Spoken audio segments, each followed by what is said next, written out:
존경하는 국민 여러분, 김진표 국회의장님과 의원 여러분, 저는 오늘 새 정부의 첫 번째 예산안을 국민과 국회에 직접 설명드리고 국회의 협조를 부탁드리고자 5개월여 만에 이 자리에 다시 섰습니다.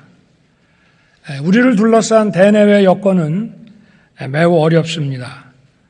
전 세계적인 고물가, 고금리, 그리고 강달러의 추세 속에서 금융시장 변동성은 커지고 경제의 불확실성은 높아졌습니다.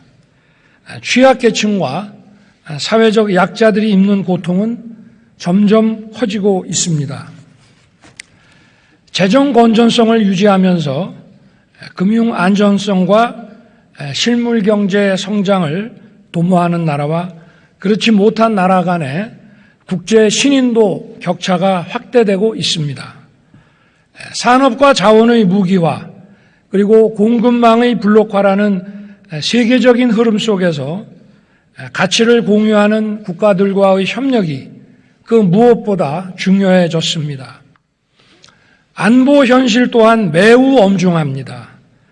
북한은 최근 유례없는 빈도로 탄도미사일 발사를 비롯한 위협적인 도발을 계속하고 있습니다.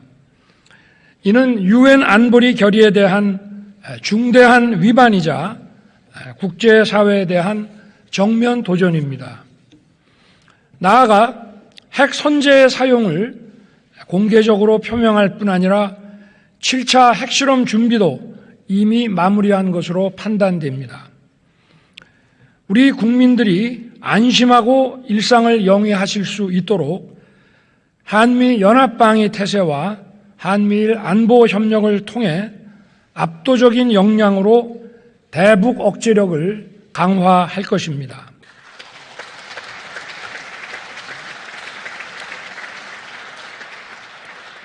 북한이 비핵화의 결단을 내려 대화의 장으로 나온다면 이미 취임사와 8.15 경축사에서 밝혔듯이 우리 정부는 담대한 구상을 통한 정치, 경제적 지원을 다할 것입니다.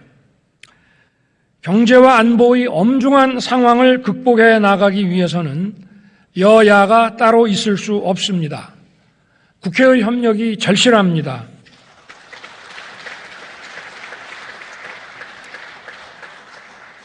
국민 여러분, 그리고 의원 여러분, 저는 지난 7월부터 최근까지 10차례에 걸쳐 진행된 비상민생 경제회의를 통해 직접 민생 현안을 챙겼습니다. 물가 상승의 충격이 취약계층과 사회적 약자에게 전가되지 않도록 공공임대주택의 임대료 동결을 연장한 것을 비롯해서 연료비, 식료품비, 생필품비도 촘촘하게 지원하는 한편 장바구니 물가도 챙겼습니다. 폭우와 재난으로 인한 피해 복구와 지원에도 매진해서 서민들의 일상 회복에 최선을 다했습니다. 우리 경제의 버팀목인 수출 경쟁력을 강화하기 위해 역대 최대 규모인 351조 원의 무역금융을 공급하는 한편 6조 원 규모의 안심 고정금리 특별대출과 50조 원을 상회하는 채권시장 등의 안정화 조치를 취해 중소기업을 살리기 위한 유동성 공급도 시행한 바 있습니다. 나아가 우리 경제의 미래 먹거리를 찾기 위한 산업의 고도화, 미래 전략 산업 육성에도 박차를 가하고 있습니다. 이번에 정부가 제출한 예산안에는 우리 정부가 글로벌 복합 위기에 어떻게 대응할 것이며 어떻게 민생 현안을 해결할 것인지 그 총체적인 고민과 방안을 담았습니다. 지금 우리 재정 상황이 녹록지 않습니다. 그동안 정치적 목적이 앞선 방만한 재정 운용이 결국 재정수지 적자를 빠르게 확대시켰고 나라 빚은 GDP의 절반 수준인 1,000조 원을 이미 넘어섰습니다. 세계적인 고금리와 금융 불안정 상황에서 국가 재정의 건전한 관리와 국제 신인도 확보가 그 무엇보다 중요합니다. 뿐만 아니라 경제 성장과 약자 복지의 지속 가능한 선순환을 위해서는 국가 재정이 건전하게 버텨주는 것이 매우 중요합니다.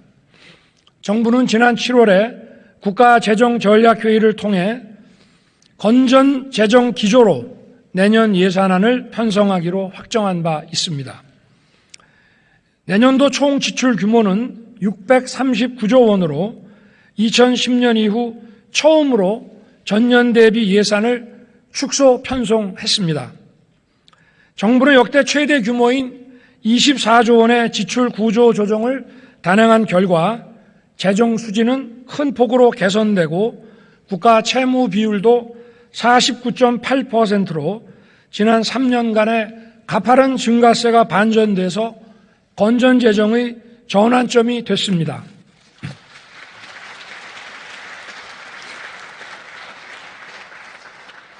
공공부문부터 솔선하여 허리띠를 바짝 졸라맸고 이렇게 절감한 재원은 서민과 사회적 약자 보호, 또 민간 주도의 역동적 경제 지원, 국민 안전과 글로벌 리더 국가로서의 책임 강화에 투입하고자 합니다.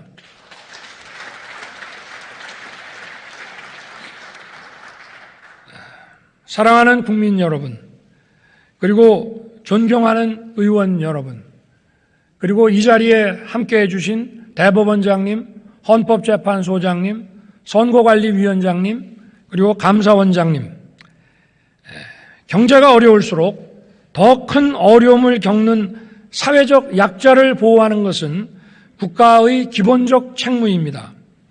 우리 정부는 재정 건전화를 추진하면서도 서민과 사회적 약자들을 더욱 두텁게 지원하는 약자 복지를 추구하고 있습니다.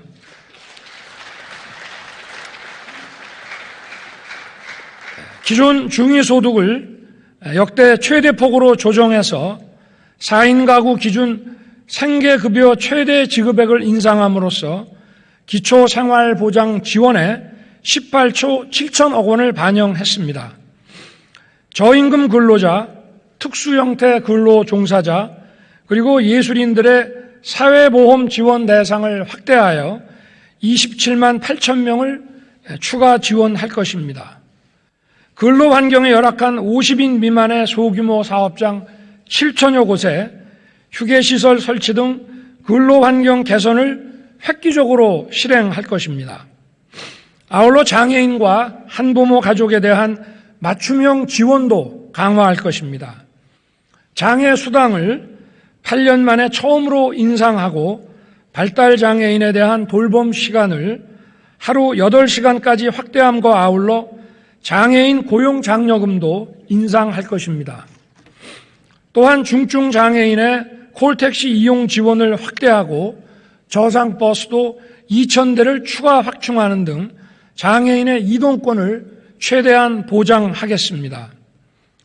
한부모 자녀 양육 지원 대상을 현재의 중위소득 52%에서 60%까지 대폭 확대하겠습니다.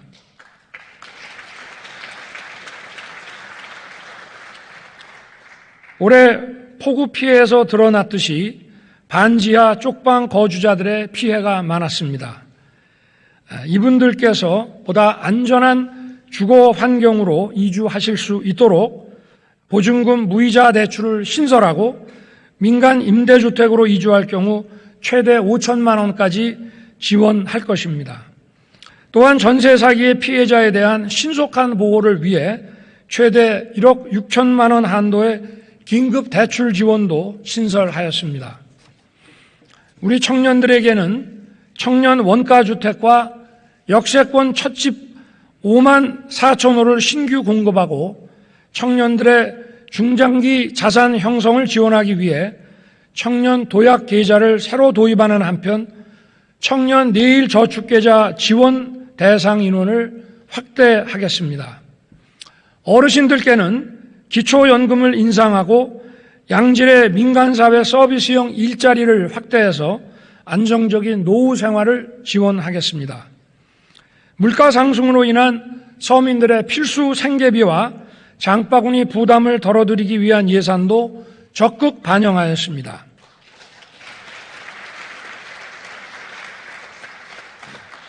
우선 에너지 바우처 지원을 확대하고 농축 수산물 할인 쿠폰 규모를 금년도의 590억 원에서 1,690억 원으로 약 3배 확대했습니다.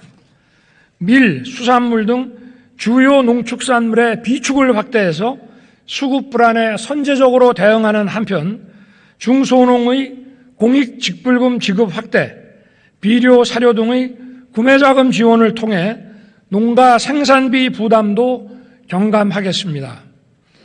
아울러 지방소멸 대응 특별양여금을 1조 원으로 확대하고 국가균형발전 특별회계 투자 규모를 지역 수요가 높은 현장 밀착형 자율사업을 중심으로 대폭 확대하여 지역 주도로 성장 동력을 찾을 수 있도록 돕겠습니다.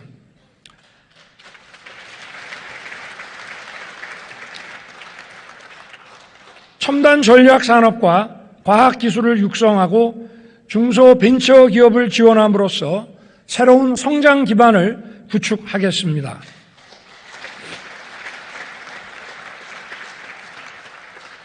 먼저 메모리 반도체의 초격차 유지와 시스템 반도체의 경쟁력 확보를 위해 전문 인력 양성과 연구 개발, 인프라 구축 등에 총 1조 원 이상을 집중 투자하겠습니다. 또 무너직 원자력 생태계 복원이 시급합니다. 원전 수출을 적극 지원하고 소형 모듈 원자로와 원전 해체 기술 개발 등 차세대 기술의 연구 개발을 지원하겠습니다.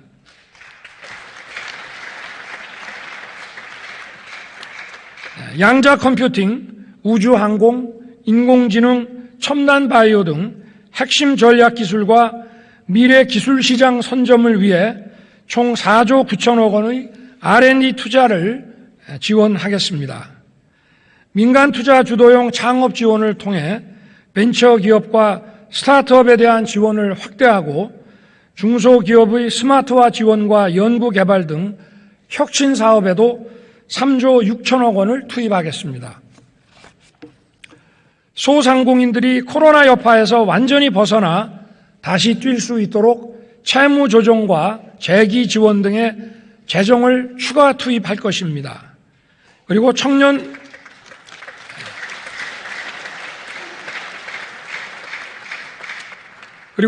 농업인에 대한 영농정착지원금, 맞춤형 농지와 금융지원 등을 패키지로 제공해서 농업 혁신을 주도할 수 있도록 돕겠습니다. 국민 편의와 미래 산업 기반인 교통 혁신도 이뤄내도록 하겠습니다.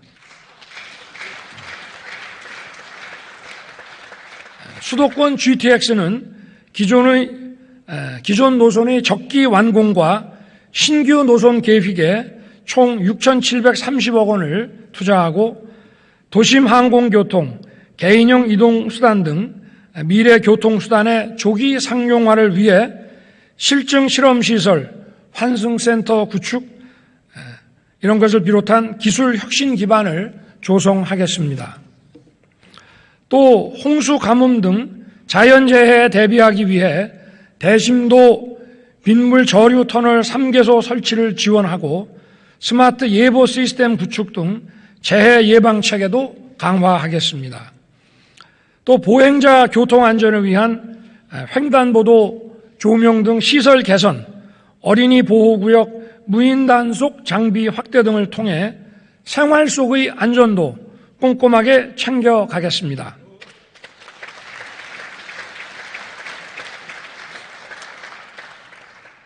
튼튼한 국방력과 인류 보훈, 장병의 사기 진작을 통해 누구도 넘볼 수 없는 강력한 국가를 만들겠습니다.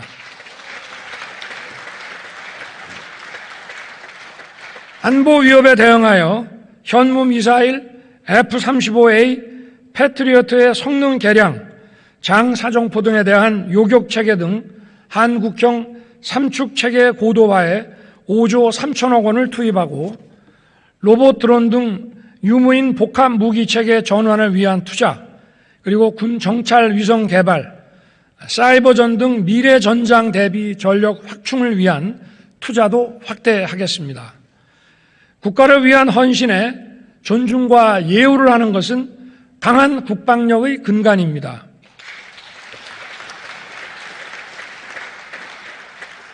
국민과 장병의 눈높이에 맞도록 병영 환경을 개선하고 사병 봉급을 2025년 205만 원을 목표로 현재 82만 원을 내년에 130만 원까지 인상해서 병역 의무 이행에 대한 합당한 보상이 매년 단계적으로 이루어지도록 하겠습니다.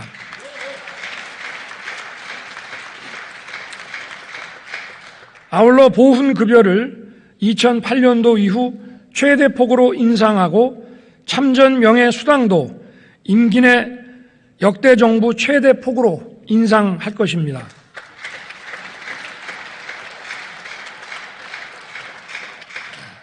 격화되는 경제 블록화 물결에 대비하여 경제 안보 역량을 강화해야 합니다.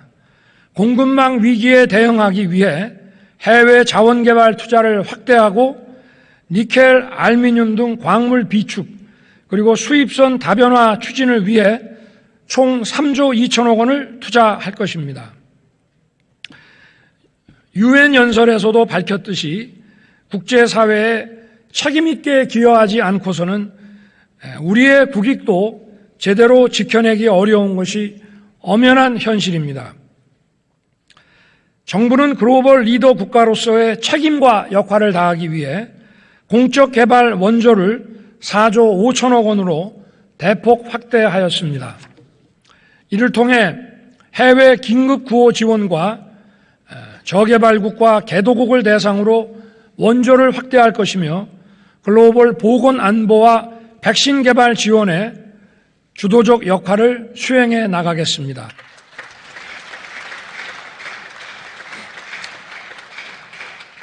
존경하는 국민 여러분, 김진표 국회의장님과 의원 여러분, 대법원장님, 헌법재판소장님, 선거관리위원장님, 그리고 감사위원장님, 예산안은 우리 대한민국이 나아가야 할 방향을 담은 지도이고 국정 운영의 설계도입니다. 정부가 치열한 고민 끝에 내놓은 예산안은 국회와 함께 머리를 맞댈 때 완성할 수 있을 것입니다. 지난해 5월 코로나 피해 자영업자 소상공인 지원 휴경도 국회의 초당적 협력으로 무사히 확정 지을 수 있었습니다. 우리 경제를 둘러싼 불확실성이 지속되고 있는 시기에 국회에서 법정 기한 내 예산안을 확정해서 어려운 민생에 숨통을 틔워주시고 미래 성장을 뒷받침해 주시기를 기대합니다. 감사합니다.